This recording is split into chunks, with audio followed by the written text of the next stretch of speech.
The outsider president-elect contemplates an insider cabinet. Donald J. Trump was holed up today in his namesake Gotham City skyscraper, which Secret Service protection has now turned into something of a fortified midtown compound. Inside, in addition to sitting down for an interview with 60 Minutes that will air on Sunday night, Trump began the process of shaping the government he hopes and plans to assemble.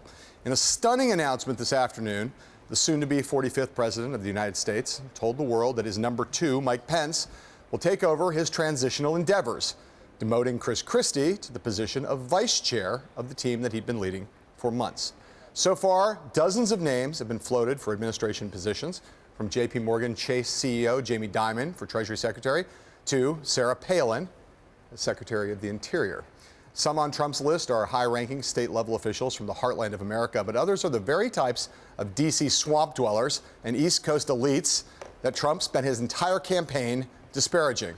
So we broke the prospects up into three buckets. There are the bigwig Republicans like Chris Christie, Newt Gingrich, Rudy Giuliani, and the retired three-star general Mike Flynn, who took a gamble backing Trump early on in this race and now may want to be part of the administration. Then there's Trump's political team, people like Kellyanne Conway, Steve Bannon, Jared Kushner, his son-in-law, Steve Mnuchin, and Corey Lewandowski. These are devoted operatives in Trump world.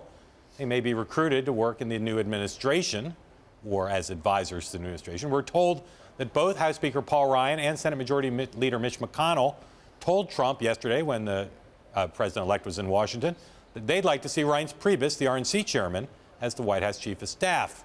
Our third bucket is D.C. insiders. It features people like the former Bush National Security Advisor Stephen Hadley, whose name has been floated by some as a possible Sec of Defense, along with the current Senate Foreign Relations Chair Bob Corker of Tennessee and the former UN Ambassador John Bolton. So, John Heilemann, who's got the inside track on these biggest jobs right now? Well, the one thing we know about Donald J. Trump that we've seen over and over again is that loyalty really matters to him. And so, these folks, especially folks like Chris Christie, obviously it doesn't look like loyalty is ironclad. He got a little bit of a demotion today. That's a significant thing. But I think, Chris Christie is someone who will be paid back in some way. I disagree. I think he may get no job. Really? Yes. No job whatsoever? I believe that. On what basis? That Jared Kushner may not want to see Chris Christie in the government. The Kushner veto. I believe Chris Christie, Christie right now is repeating. I want you to stop, though, now, because I want you to explain to the world why Jared Kushner would be opposed, because not a lot of people know this story. Chris Christie was the U.S. attorney. He indicted and convicted Jared Kushner's father. Yeah. And then made sure his sentence didn't get reduced, as I understand it. Christie got shut out of being vice president in part because of this. Right. And I believe now he may well be shut out of any job in the administration because of this extraordinary personal backstory. He can still bring the McDonald's, though, right? Kushner would allow that. Probably still allow that. Okay, all right. So Rudy Giuliani, I'm just going to run off my Okay, my go. thinking. Go. Rudy Giuliani gets a job.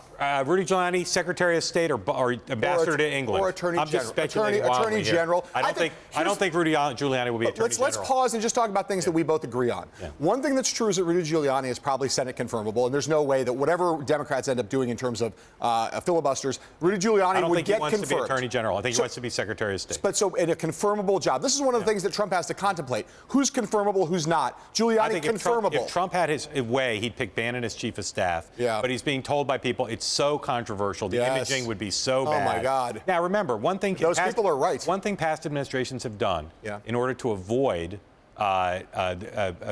minimize conflict and controversy is to announce groups of people. So you announce Bannon if you want him as chief of staff with a bunch of other stuff. The two dominant people in this transition right now, along with Mike Pence, are Bannon and Jared Kushner. Yeah. And I think you'll see Kushner not take a government job because of nepotism issues, but he will continue to be a highly influential figure in the Trump administration, even outside the government. Let's just be clear about this. Steve Bannon had a huge role in getting Donald Trump elected president. It had a huge role. Behind the scenes, it was an important player. But it would be, if Donald Trump puts him in the most powerful job in America next to President of the United States, which is really what White House Chief of Staff is, it will create a firestorm. I'm engaged. Given the nature of Breitbart, given the nationalist tendencies, it would be the most inflammatory thing that Trump could do.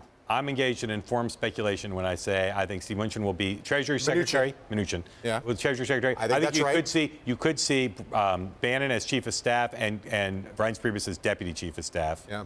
And I'll say again, they're looking for a whole bunch of people. A lot of people like Christie, who people think are up for jobs, I don't think are going to get jobs they want. It will tell us a lot, though, about whether the kinds of noises that Trump has been making, the accommodating noises, the way he handled himself at the White House, the outreach to people like Schumer and Pelosi, all of that. It will tell us a lot if he decides what this choice of chief of staff. He decides to go Bannon rather than Priebus. Priebus would be the reassuring, establishment-friendly choice, not just reflected by Ryan and McConnell, but just across the board. It would be a big, for a Republican president with all Republican control in Washington, a relatively inclusive, I think calming thing to do. I think you're going to see a Democrat get a big cabinet job. And I'll say this, Trump may change his mind, but right now, anyone who's crossed him during the campaign... they're out.